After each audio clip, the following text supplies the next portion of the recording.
Alhamdulillah wahda, wassalatu wassalamu ala man la nabiyya ba'da. Ya ibadallah, assalamu alaikum wa rahmatullah. Les meilleures louanges sont incontestablement destinées à Allah, Allah l'unique, à lui exclusivement les hajj. Que la paix et la bénédiction de la sur Muhammad, les meilleurs des pèlerins, ainsi que sa famille pieuse, ses valeureux compagnons et tous ceux qui le suivront jusqu'au jour de la rétribution. Adorateurs d'Allah, les hajj 2022, correspondant à 1443 après l'hégire, est fini. L'heure est désormais au bilan, mais aussi aux perspectives. 1 million de pèlerins, dont 4300 Camerounais, ont accompli les rites de ces 5e piliers de l'islam pour le compte du Hajj 2022. Mais alors, comment envisager l'après-Hajj? Réponse dans cette émission des victimes de l'islam.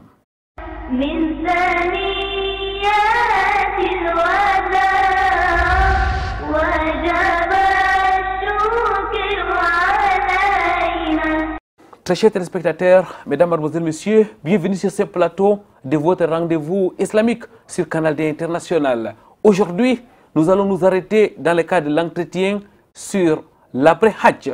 Mais au-delà de l'entretien, votre émission Victime de l'Islam, c'est aussi au cœur de la société et la salmodie de Saint Al-Qur'an al-Karim. Quoi de meilleur donc que de commencer avec la parole d'Allah, exalté soit-il. Écoutons et méditons le Qur'an al-Karim.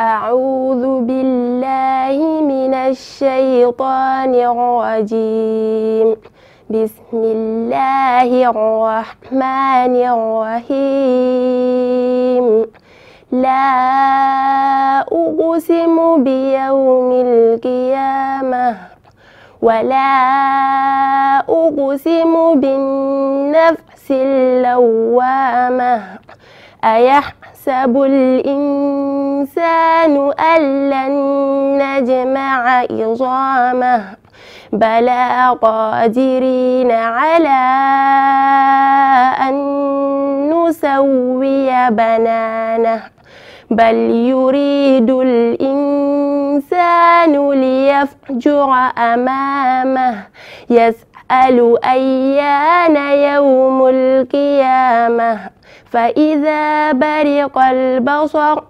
وخسف القمر وجمع الشمس والقمر يقول الإنسان يومئذ أين المفر كلا لا وزر إلى ربك يومئذ المستقر ينبأ الإنسان يومئذ بما قدم وأخر بل الإنسان على نفسه بصيرة ولو ألقى معاذيره لا تحرك به لسانك لتعجل به إن علينا جمعه وقرآنه فإذا قرأناه فاتبع قرآنه ثم إن علينا بيانه كلا بل تحبون العاجلة وتذرون الآخرة وجوه يومئذ ناظرة إلى ربها ناظرة ووجوه يومئذ باصرة تظن أن يفعل بها فاقرة كلا إذا بلغت التراقي وقيل من راق وظن أنه الفراق والتفت الساق بالساق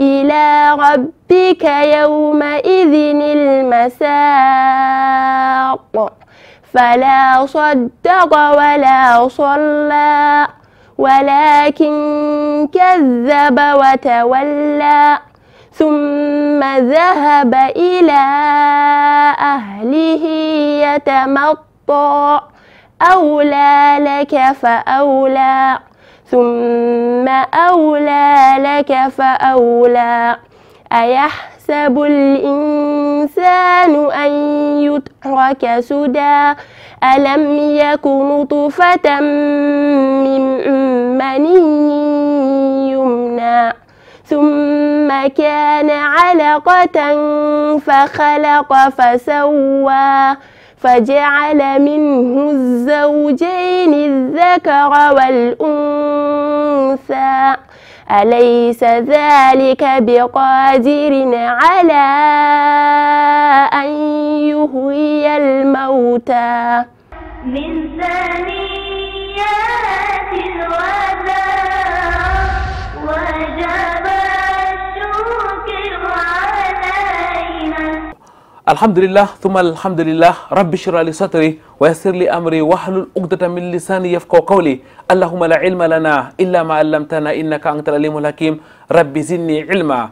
Mesdames, Mademoiselles, Messieurs, une fois de plus, qu'Allah exalté soit-il, vous récompense d'être là avec nous dans le cadre de votre émission islamique sur Canal D International. Après avoir abordé plusieurs thématiques liées au Hajj, nous allons à présent parler de l'après-Hajj.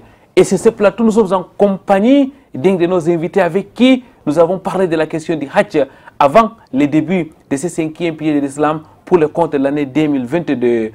Cheikh Cheikh Youssouf Ramadan est avec nous. Assalamu alaikum wa rahmatullahi wa barakatuh, ya Cheikh. Wa alaikum assalam wa rahmatullahi wa barakatuh.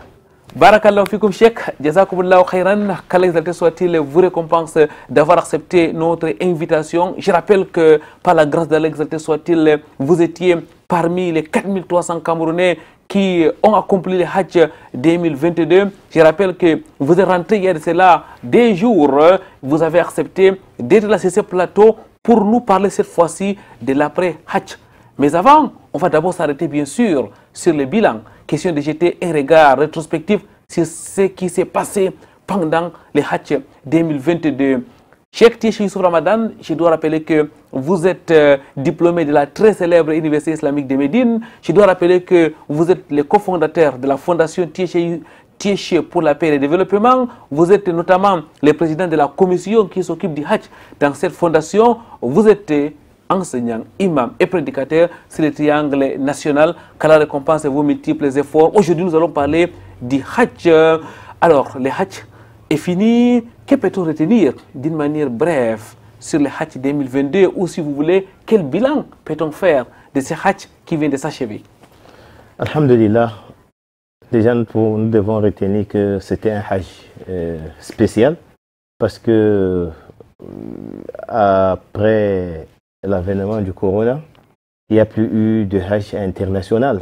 Donc, c'était la première fois après cette rupture qu'on relançait le Hajj international. Et Alhamdulillah, sur le plan général, on va dire que les choses se sont bien passées.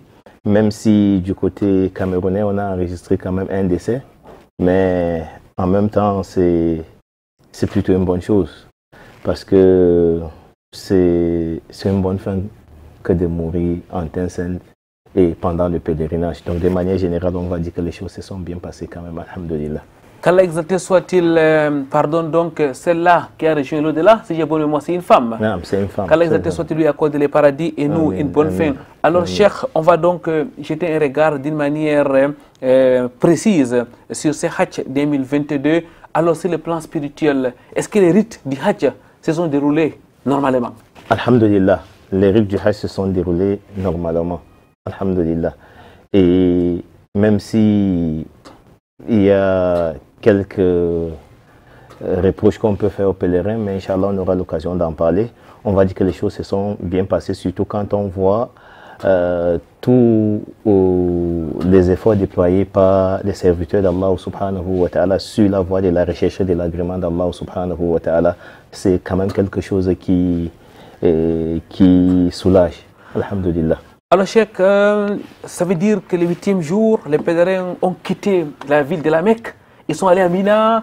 De Mina, ils sont quittés pour aller sur la monticule de Arafat, et ainsi de suite. Non, alhamdulillah, tout s'est bien passé le 8e jour. On a quitté la Mecque pour Mina. Et le 9e jour, on s'est rendu à Arafat et on a passé toute la journée à Arafat. Après Arafat, on s'est dirigé vers Mousdalifa pour y passer la nuit, comme vous le savez. Et le matin, on a pris la direction des Jamarades pour la lapidation des stèles. Donc, alhamdoulilah, tout s'est bien déroulé à ce niveau. Les pèlerins ont donc marché sur les pas d'Abraham, disons, sur les pas du prophète Muhammad sallallahu alayhi wa sallam. Tout à fait. Les pèlerins ont marché sur les pas du prophète Muhammad sallallahu alayhi wa sallam. Et, alhamdoulilah, ils ont accompli leur rite comme il se doit sur le plan général. Glorifiant, exaltant, louangeant, Allah exalté soit-il. C'est carrément un spectacle, hein, frère Youssouf Ramadan. Certainement, vous avez fait les Hajj avant, mais à chaque fois, quand on y revient, il y a quelque chose de sensationnel. En fait, c'est ça, parce que c'est toujours une nouvelle expérience. C'est toujours une nouvelle expérience et on découvre des choses, on découvre toujours des choses qu'on n'a pas eu à découvrir des années antérieures. Et c'est toujours une occasion de renouveler sa foi et de redéfinir sa foi. Donc, alhamdoulilah. Et quoi qu'on dise, à chaque fois, on est quand même surpris par l'organisation du côté de l'Arabie Saoudite, une organisation pointue, Cheikh Youssouf Ramadan. Non, alhamdoulilah, on va dire que le gouvernement saoudien, sur ce plan, ne ménage aucun effort pouvant permettre aux pèlerins de se sentir mieux et d'accomplir leur rite comme il se doit. Ils sont vraiment à féliciter pour ce qui est de ce point. Alhamdoulilah. L'organisation du Hajj, ce n'est pas uniquement le gouvernement saoudien, c'est aussi le gouvernement camerounais, on va le dire comme ça, à travers les ministères de l'administration territoriale qui organisent ces Hajj dans le cadre de la Commission nationale du Hajj. Frère Tieche Youssouf Ramadan, en tant qu'observateur de la société, est-ce que vous pouvez nous dire un mot sur l'organisation locale du Hajj ici au Cameroun? Non, alhamdoulilah, je crois que sur le plan logistique, il y a eu déjà beaucoup d'évolutions parce que on sait comment les choses se passaient avant et même si la commission a toujours fait beaucoup d'efforts, cette année je crois qu'ils ont redoublé d'efforts et alhamdoulilah, c'est à féliciter. Et donc les choses se sont bien passées pour ce qui est de la commission aussi. En tout cas, c'est mon point de vue. En tout cas, votre point de vue reste à respecter, mais on nous a parlé quand même de retard dans l'avion. Est-ce que la nourriture était correcte? Est-ce que l'hébergement était là? Est-ce que les petits plans ont été mis dans les grands Tieche Youssouf Ramadan? Bon, en fait, pour ce qui est de ma part, je ne mets pas souvent un accent sur ces détails parce que ce sont les détails, ce sont des choses qui ne peuvent pas manquer. Parce que la gestion des hommes, surtout quand on parle là de plus de 4000 personnes, donc c'est pas chose aisée, il y a toujours des petits manquements, mais le plus souvent il faut se focaliser sur l'aspect positif de ce qui a été fait. Et je crois que de ce point de vue, beaucoup a été fait. Alhamdulillah. Notre cheikh reste donc positif par rapport à l'organisation locale. Qu'Allah exalté soit-il récompense donc ceux-là qui se sont battus pour que les 4300 pèlerins camerounais puissent se rendre du côté de l'Arabie Saoudite et rentrer normalement. Et ça, c'est une ni'ma d'Allah. Tout à fait, c'est une ni'ma d'Allah. Et subhanallah, puisqu'on parle des bienfaits d'Allah subhanahu wa ta'ala, il est bien de mentionner ces bienfaits aussi, parce que le prophète Muhammad sallallahu alayhi wa sallam a été clair. C'est lui qui n'est pas reconnaissant envers les hommes, n'est pas reconnaissant envers Allah subhanahu wa ta'ala. Donc c'est l'occasion pour moi de me montrer reconnaissant envers le geste du président de la République, son Excellence Paul Biya, à l'endroit des pèlerins camerounais. Et vous savez aussi qu'il y a un adage camerounais qui dit merci, demande encore. Donc c'est bien d'être reconnaissant envers ce geste. Je parle de la subvention qui a été apportée aux pèlerins parce que et même l'attention. Et même l'attention. Vraiment, sans rester dans la politique, sans entrer dans les tergiversations. Vraiment. Islamiquement, on se doit de dire Alhamdulillah. Alhamdulillah. C'est pour ça, ça fait partie des bienfaits d'Allah subhanahu wa ta'ala. Parce que c'est pas dans tous les pays qu'on voit le président de la République apporter une subvention au Hajj. Jazakumullahu khairan, Cheikh Tieche Youssouf Ramadan. Mesdames, Mademoiselles, Messieurs, on va prendre une courte pause. Nous reviendrons juste après pour continuer à parler du Hajj 2022 et de son après.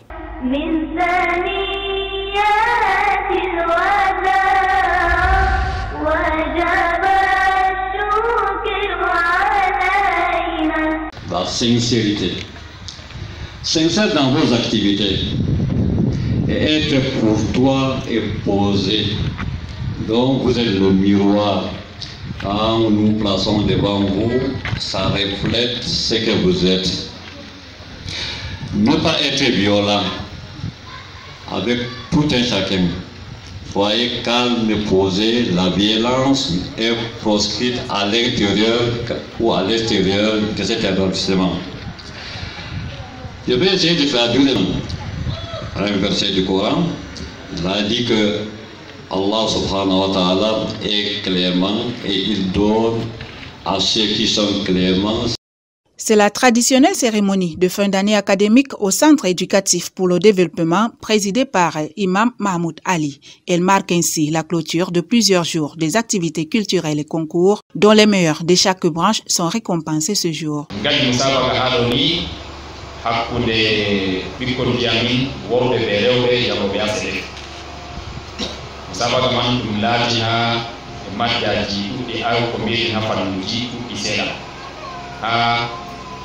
Quran e wawo jangude mum e ha lunga arabia e be ha fiqhu be ha hadise e be ha lunga fransia wadi bani ha lunga fransia ko ngam min do mali haaji ko na min sedef e mara tamakkun e wawa lunga jika fu établissement do hande en wala balmagalo yottinan no mi tawi haalo no woni no wolwa haano no jahargal jangirde haalo woni ha amin hamin ballita mana établissement ɗo hanga ɓuran no woni nga yotta yelo men yelo adamawa fuu. Assalamu aleykum wa rahmatullah. Culture générale, théologie, sociologie, littérature en français, anglais et arabe ou l'art et la lecture du Coran par cœur sont entre autres disciplines mises en compétition. Au final, les membres du jury ont eu du mal à départager les finalistes, notamment les élèves instituteurs, imams et prédicateurs arrivés en fin de formation. Au total, une douzaine de filles et garçons parmi les meilleurs ont été récompensés. Indam Zuhairatu Mohammed, mi jangi ha sedef duuɓi sappo iga 2012 hon mi wari sedef jotta bo machallah min timmini min ɗo yela himɓe wara janga rooɓe te'aɓe ɓiɓɓe rooɓe من ثنيات الوداع وجب الشكر علينا. اسمي بشرى بنت محمد. أيها الفصل الكريم، آباؤنا وأمهاتنا الأجلاء يدرسون العظماء، حضورنا الكرام، أرحبكم ترحيبا جميلا ومرحبا بكم. أهلا وسهلا في مدرستنا مدرسة نور الدين. An sappo joma ɓe woni Abba Gana Abba 18 de moyenne. En ɗo ha sappo sani Takbir oɗo mari 19,28. C'est la cérémonie de départ en congé de l'école franco-islamique Nourul Ilmi de Bamyanga, créée en 2020 par Madame Aïcha Inna Khalid avec seulement 5 élèves au départ. Ils sont au nombre de 150 primés ce jour à l'occasion de cette cérémonie de fin d'année scolaire 2021-2022.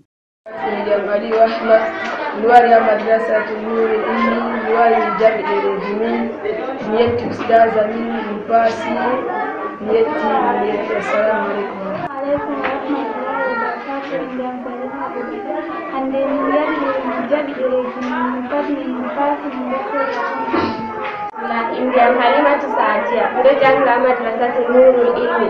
Alhamdulillah, min yetti Allah, min yetti ustaza en ɓe sukli ɓe jangini min. Alhamdulillah, hande min jaɓi ɗereji min pat min ɗo seyi. Allah vallu min, min ɓedda tiiɗal, Allah vallu ɓe kamɓe bo dow ko ɓe jangi. Allah famnu min dow ko min jangi, Allah ɓeddunu ɓe kamɓe bo. Alhamdulillah, min yetti Allah. Formé à CEDEF, école de l'imam Mahmoud Ali, à qui elle rend un hommage particulier, elle a d'abord enseigné dans plusieurs écoles avant de décider en 2020 de créer cette école avec pour objectif principal d'inculquer la morale islamique aux plus jeunes. Aujourd'hui, c'est une école complète à 3 sections, à savoir la maternelle, le primaire et le secondaire, spécialisée pour les dames qui souhaitent retourner à l'école pour approfondir leurs connaissances en islam et apprendre l'une des 3 langues de leur choix entre le français, l'anglais et l'arabe. L'établissement dispose de 6 enseignants de formation, en plus de la fondatrice, animée par la même volonté de transmettre le savoir aux plus jeunes et à leurs sœurs qui ont compris qu'il n'est jamais tard pour apprendre. اسمي آمنة كانكو أنا مدرسة في المدرسة نور العلم يا أيها الآباء والأمهات أوصيكم بإحضار أولادكم في مدرستنا اللهم ساعدنا جميعا وفقنا الله جميعا ومع السلامة من ثنيات الوداع وجب الشكر علينا. Retour sur ce plateau de votre émission Vitrine de l'Islam. Mesdames, Mademoiselles, Messieurs, nous sommes accompagnés d'un pèlerin, un pèlerin pas comme les autres, Cheikh Tiéché Youssouf Ramadan, qui était donc du côté de l'Arabie Saoudite dans le cadre du Hajj 2022. Il est de retour et une fois arrivé, il a accepté d'être là sur ce plateau pour nous donner son regard, le regard sur le Hajj 2022, mais aussi surtout nous donner des exhortations par rapport au comportement que les pèlerins doivent avoir après avoir accompli ce 5e pilier de l'islam. Cheikh Tiéché Youssouf Ramadan, vous avez déjà dit un mot sur l'organisation saoudienne du Hajj et un autre mot sur l'organisation camerounaise. On va se permettre cette expression du Hajj. À présent, je voudrais qu'on s'arrête sur le comportement des pèlerins. S'il fallait dire un mot, que diriez-vous par rapport au comportement des pèlerins camerounais sur les terres saintes de l'islam par rapport à ce Hajj 2022? Comme je le disais déjà tout à l'heure, ce qu'on peut dire pour ce qui est du comportement des pèlerins, c'est qu'il y a eu beaucoup d'engagement, il y a eu beaucoup d'efforts sur la voie de la recherche de l'agrément d'Allah subhanahu wa ta'ala, mais en même temps, on ne peut pas cacher qu'il y a un problème qu'on doit résoudre. Il faut qu'on prenne la question de la formation des pèlerins très au sérieux. Parce que quand on veut une chose, on doit connaître la route qui permet d'accéder à cette chose. En fait, l'adoration d'Allah subhanahu wa ta'ala repose sur l'apprentissage. Et c'est là qu'il y a eu beaucoup de problèmes. C'est-à-dire qu'on s'est rendu compte, une fois sur le terrain, qu'il y a eu pas mal de pèlerins qui n'ont pas reçu une formation leur permettant de s'adonner à ces rites comme il se doit. Et ça, c'est un problème. C'est un problème à résoudre. Hein? Et là, vous interpellez qui? Les imams, les pèlerins, les fondations comme la fondation Tiéché? En fait, j'interpelle tous les acteurs de la société, en commençant par les pèlerins, parce que c'est leur pèlerinage, c'est eux qui bénéficieront du paradis si jamais ils accomplissent ce rite comme il se doit. Mais j'interpelle également les imams et tous les autres éducateurs, parce que l'islam, c'est aussi ça, c'est s'entraider dans le bien.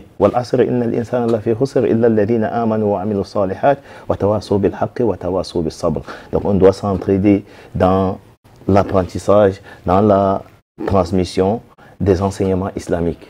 Mais quand vous parlez de manquements, Cheikh Tiéché Youssouf Ramadan, vous faites allusion à quoi précisément? C'est quoi, les pèlerins ne savaient pas qu'il fallait être à Arafat tel jour, ils ne savaient pas qu'il fallait faire la circumambulation de la Kaaba, ou alors c'est plutôt les selfies qu'on a observé ça et là? D'accord, c'est une bonne question. En fait, le problème c'est que les pèlerins savaient qu'il fallait faire la circumambulation autour de la Kaaba, qu'il fallait être à Arafat, mais au-delà de ces actes, il y a la quintessence sur laquelle repose cet acte que le pèlerin doit maîtriser. C'est ce que j'appelle le plus souvent la dimension spirituelle dans un acte d'adoration. Et à ce niveau, on constate qu'il y a beaucoup de manquements. Très peu de pèlerins maîtrisent la dimension spirituelle de tous ces actes qu'on a accomplis. Et c'est pour ça que pendant le tawaf, vous voyez des personnes qui font de telles filles. En fait, c'est parce que ces personnes n'ont pas compris. Comme je l'ai dit, le prophète Muhammad sallallahu alayhi wa sallam, lors de son pèlerinage, qui est le modèle, il a dit Khudhu anni manasikakum. De moi, prenez les rites de vos, les rites de votre hajj. Parmi les premières paroles qu'il a prononcées en état d'ihram, Allahumma hajjatan la riya'a fiha wa la sum'a. Oh Allah, un pèlerinage dépourvu de toute ostentation et de toute quête de popularité. Donc, c'est de ça qu'il est question en fait. Comme Allah subhanahu wa ta'ala dit dans le Coran, dans Surat al-Hajj, le pèlerin, dans tous ses actes du pèlerinage, doit être complètement acquis à la religion d'Allah subhanahu wa ta'ala, sans associer à Allah qui que ce soit. Quand on est en pleine adoration, on doit voir son acte exclusivement à Allah subhanahu wa ta'ala. Et de ce fait, le selfie n'a pas de place en ce moment.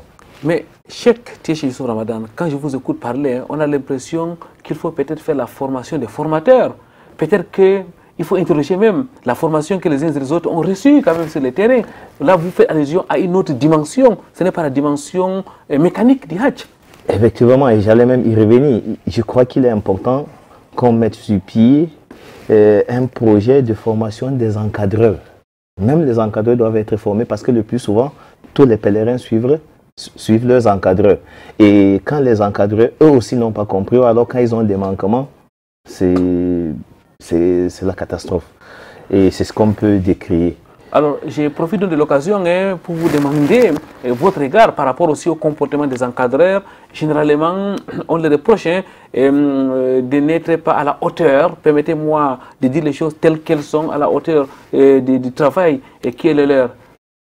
Moi, je crois qu'il est important qu'on essaye de redéfinir le statut de l'encadreur et qu'on essaye de mettre sur pied les critères qui permettent de déterminer qui est encadreur et qui ne l'est pas. Parce qu'il ne suffit pas de verser la commission qu'il faut, de s'inscrire pour être encadreur. Parce que c'est quand même un voyage spirituel et il faut être à la hauteur comme vous étiez en train de le dire.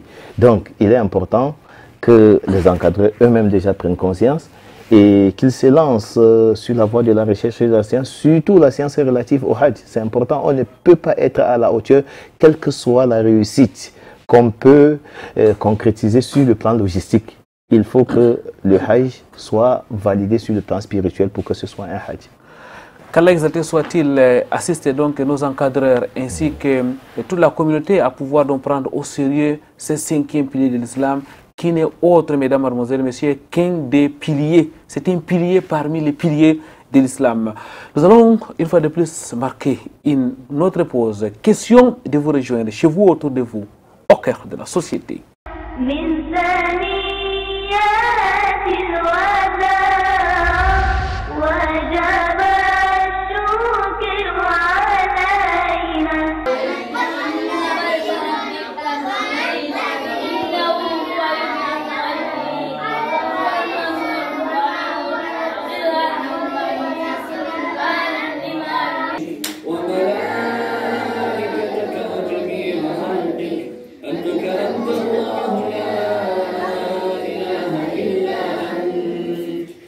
Des jeunes filles et garçons, tous vacanciers en pleine salmodie du Coran.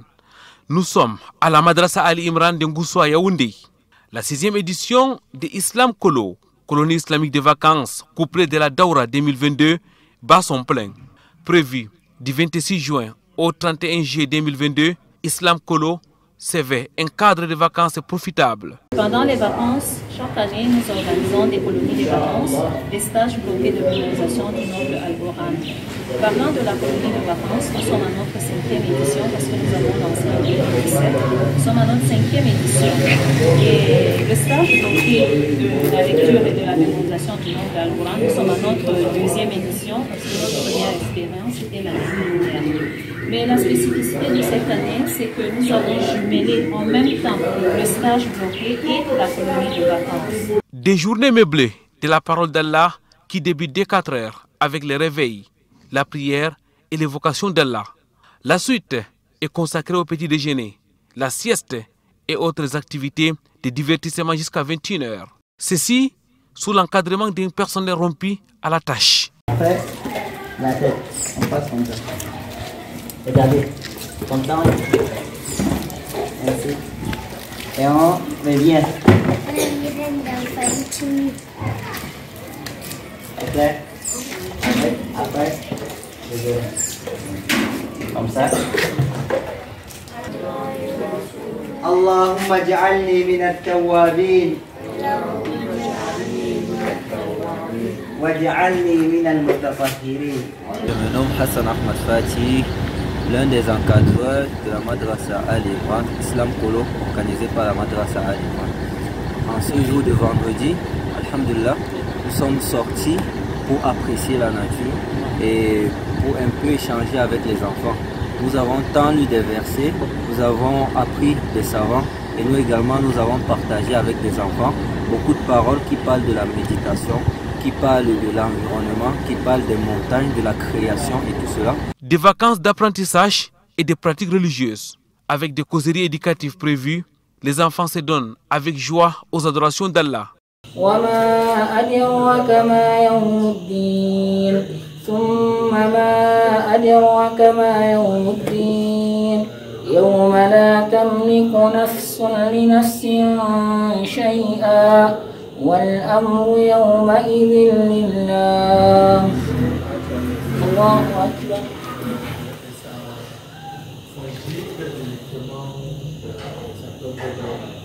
سمع الله لمن حمده. Islam Kolo à la Madrasa Al-Imran, c'est aussi des découvertes à travers des excursions. À la plantation Don Ousmane, située dans les alentours de Yaoundé, l'on est émerveillé par la nature. Vous avez vu ça là, c'est une fleur. Inch'Allah, ça va devenir un fruit. Ça, c'est la fleur du corosol. Vous voyez, c'est ça qui devient le fruit ici. Ça, c'est un tout petit fruit, il est en train de grandir. Quand il va grossir, les épines là vont devenir tout petits. Et il aura l'air un peu enflé. Il va passer un peu à la couleur un peu jaunâtre, un peu jaune comme ça. Là, on sait qu'il est prêt à être consommé. L'objectif de cette sortie que nous avons eue, c'est de montrer aux enfants une autre facette de l'activité humaine. Parce qu'en fait, il n'y a pas que les travaux de bureau, comme on dit, il n'y a pas que les travaux dans les villes. Il y a aussi l'agriculture généralement et l'élevage. Ici, vous n'avez pas encore vu la partie élevage, mais vous avez vu la partie agriculture. Et vous savez bien que l'agriculture est une activité éternelle.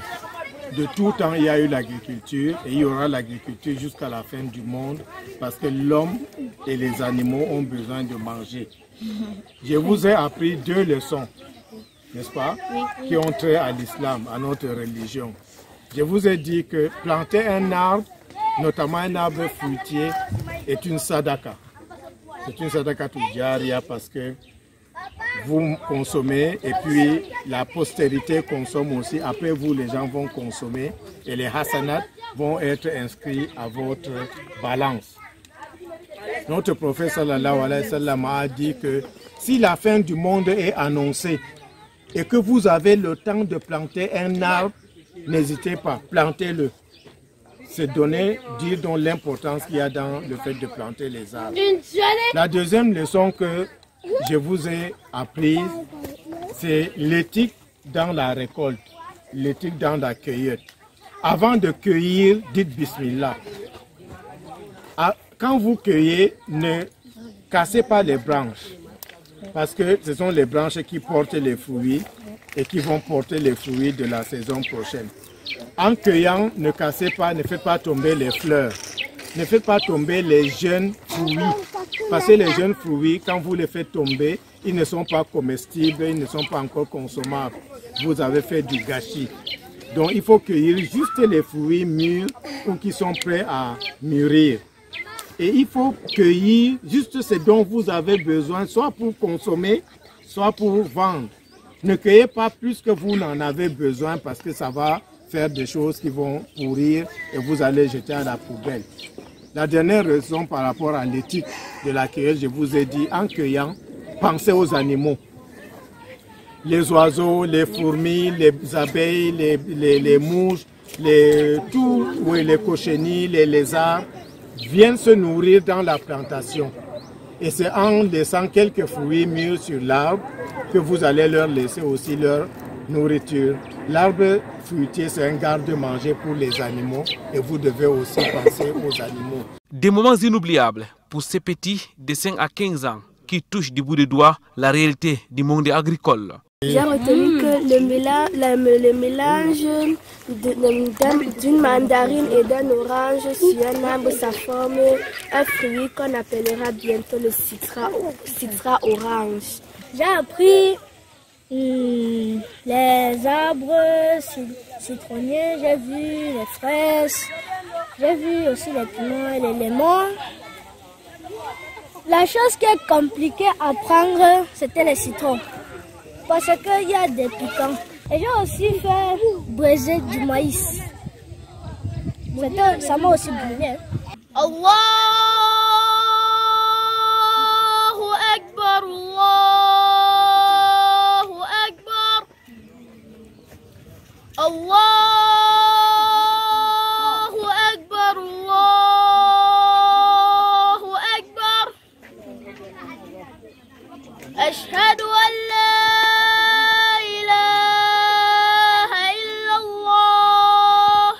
Et que dire des séances sportives, occasion de jouer, de découvrir et de se détendre entre amis.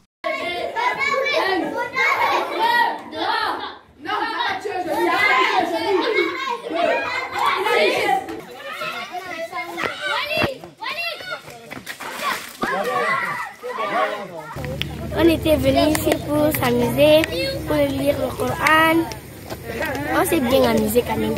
C'est en réalité un autre exploit que réalise la Madrasa Ali Imran en organisant pour la 6e année consécutive ces rencontres de vacanciers. Des vacanciers très joyeux de passer autrement cette période de repos scolaire. Des moments qui sans doute forgent ces enfants à devenir des citoyens de demain attachés aux valeurs islamiques.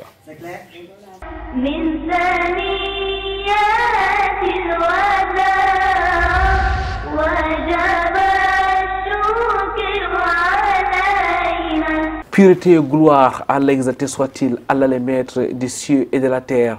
Cheikh Youssouf Ramadan, restez avec nous, mesdames, mademoiselles, messieurs, dans le cadre de cette émission consacrée à l'après-Hajj. Cheikh Youssouf Ramadan, nous l'avons dit, vient de rentrer des terres saintes de l'islam, qu'Allah exalté soit-il accepte son pèlerinage, ainsi que tout cela qui était sur les terres saintes de l'islam dans les comptes de ce Hajj 2022.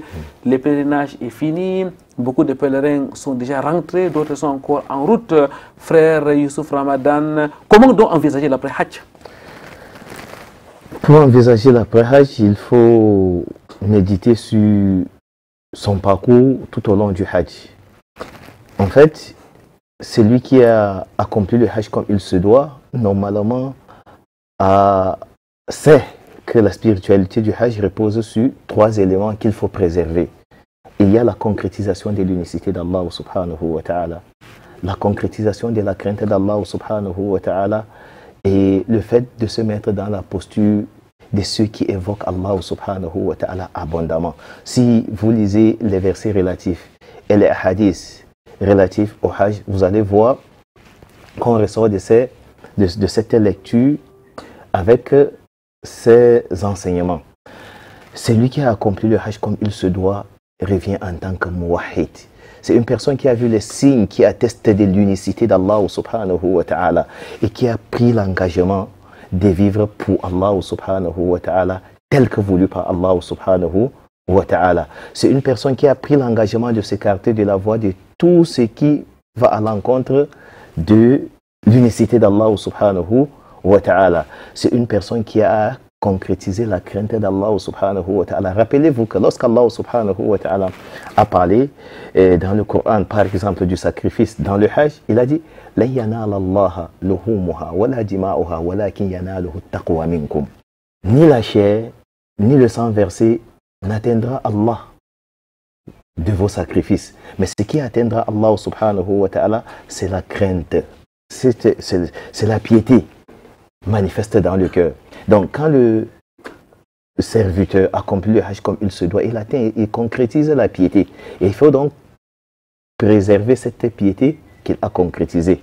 Et quand le serviteur vit le Hajj comme il se doit, il devient un évocateur abondant d'Allah subhanahu wa ta'ala. Et c'est même la chose voulue par Allah subhanahu wa ta'ala aux croyants de manière générale. قال الله تعالى يا أيها الذين آمنوا اذكروا الله ذكرا كثيرا. Ô vous qui avez cru, évoquez Allah subhanahu wa ta'ala abondamment. Et à la fin du Hajj, Allah subhanahu wa ta'ala dit فإذا قضيتم مناسككم فاذكروا الله كذكركم آباءكم أو أشد ذكرا. Et lorsque vous aurez accompli vos rites, les rites en soi-même qui n'ont été établis que pour l'évocation d'Allah subhanahu wa ta'ala, comme cela a été rapporté dans le hadith de Aïcha radiyallahu anha. Et à la fin, Allah subhanahu wa ta'ala dit, lorsque vous aurez accompli vos rites, alors évoquez Allah subhanahu wa ta'ala comme vous évoquez vos parents ou encore plus abondamment. Donc, c'est tout ça qu'il faut préserver. Ça ne doit pas se limiter au Hajj. Autant d'évocations, autant d'acquis, je voulais dire, à préserver après donc le Hajj qui a été accompli. Cheikh Tiechi Youssouf Ramadan, vous avez insisté sur la concrétisation du Tawhid, de l'unicité d'Allah exalté soit-il. Avant de partir au Hajj, sur ces plateaux, vous avez encore parlé du Tawhid. Dans vos prédications, dans vos sermons, vous parlez et vous reparlez encore du Tawhid. Les pèlerins rentrent encore, vous continuez sur le Tawhid. Finalement, le Tawhid, ça nous suit partout. Non, le Tawhid, ça nous suit partout. C'est le but de la création. Je n'ai créé les djinns et les hommes que pour qu'ils m'adorent. Et regardez le style utilisé par Allah subhanahu wa ta'ala, que pour qu'ils m'adorent. Et si vous méditez bien, vous allez voir que la concrétisation du Tawhid est le seul acte d'adoration qui permet aux serviteurs d'être en état d'adoration en tout temps et en tout lieu. En fait, quand on a concrétisé l'unicité d'Allah subhanahu wa ta'ala, on dort en état muwahid. On mange en étant muwahid. On va à ses occupations en étant muwahid et ça permet aux serviteurs de rester donc dans la posture de celui qui vit pour ce pourquoi il a été créé. Et c'est pour ça que nous ne cesserons d'insister sur le tawhid. Parce que perdre le tawhid, c'est s'écarter du but de la création. Qu'Allah subhanahu wa ta'ala nous en préserve. Vous avez parlé de la concrétisation du tawhid, mais aussi la concrétisation de la crainte révérentielle d'Allah exalté soit-il. Cheikh de la paire a fait la différence, Cheikh. Non, en fait, on ne peut pas dissocier ces deux. Non. On ne peut pas concrétiser le tawhid comme il se doit sans concrétiser la crainte d'Allah subhanahu wa ta'ala. Et des manquements dans la crainte d'Allah subhanahu wa ta'ala peuvent facilement conduire au shirk, qui est le contraire du tawhid. Et c'est pour ça qu'il faut tout faire pour rester dans la posture de celui qui craint Allah subhanahu wa ta'ala. Parmi les implications du tawhid, c'est ça. C'est la concrétisation de la crainte d'Allah subhanahu wa ta'ala. C'est entretenir la piété. C'est pour ça que le prophète Muhammad sallallahu alayhi wa sallam, dans l'une de ses recommandations à Mu'adh radiyallahu anhu, ainsi qu'à cette communauté, a dit Ittaqillaha haythuma kunta. Crains Allah où que tu sois. Où que tu sois, crains Allah subhanahu wa ta'ala. Ça fait partie des choses qui permettent aux serviteurs de mourir tel que légiféré par Allah subhanahu wa ta'ala. قال الله تعالى يا أيها الذين آمنوا اتقوا الله حق تقاته ولا تموتن إلا وأنتم مسلمون. Oh, vous qui avez cru, craignez Allah comme il doit être craint et ne mourrez qu'en pleine soumission. Donc la crainte d'Allah garantit la mort comme il se doit. Wallahu a'lam.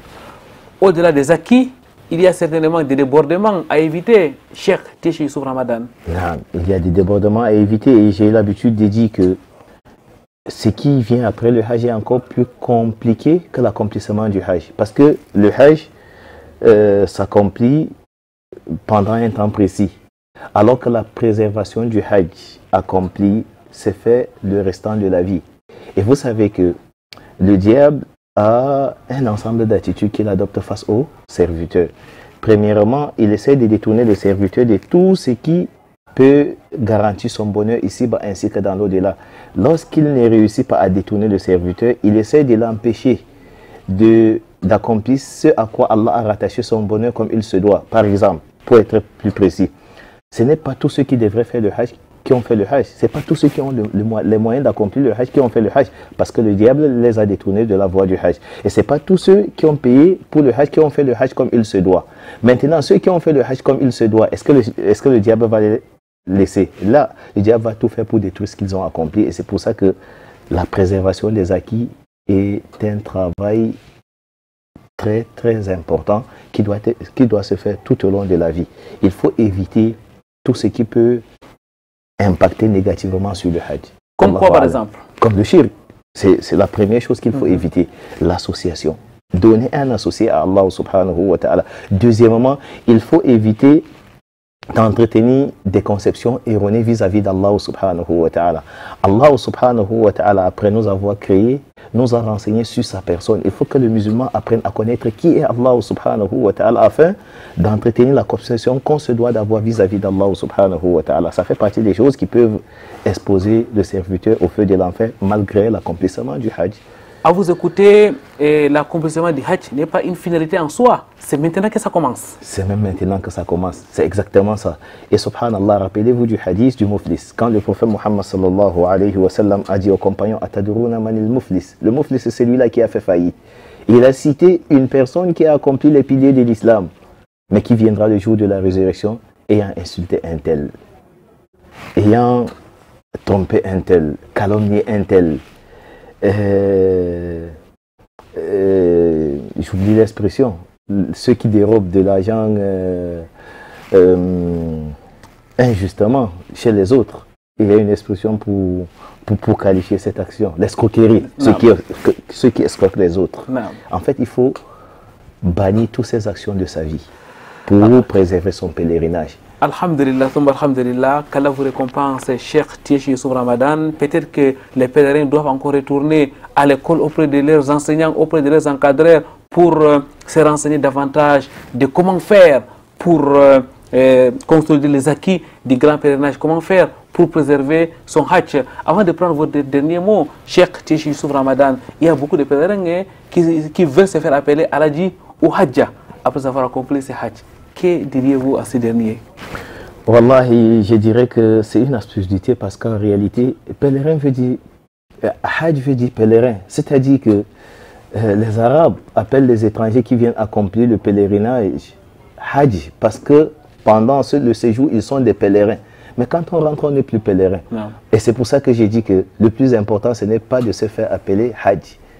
Il faut être Hajj dans son comportement. Il faut être Hajj dans sa spiritualité. Il ne faut pas qu'on se fasse appeler Al-Hajj, mais il faut qu'on sache à travers le comportement de celui qui a accompli le pèlerinage qu'il s'agit là d'une personne qui a vu les signes d'Allah subhanahu wa ta'ala, qui était à la Mecque autour de la Kaaba, qui est passé sur les traces du prophète Muhammad sallallahu alayhi wa sallam.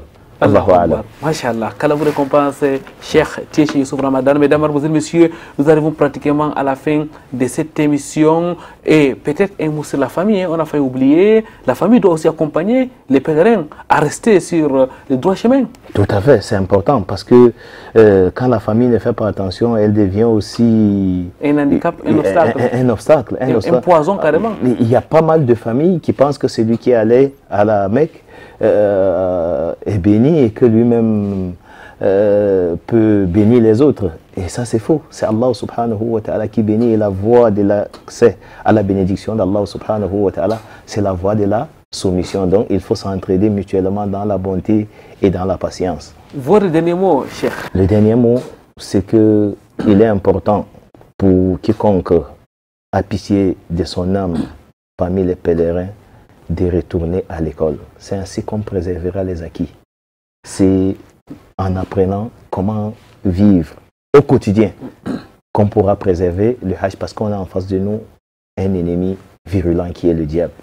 Jazakumullahu khairan, Cheikh Tiechi Youssouf Ramadan, qu'Allah vous récompense. Comment donc, mesdames, mademoiselles, messieurs, préparer les Hajj 2023? Cheikh, vous reviendrez sur ce plateau pour répondre à cette question, Inch'Allah.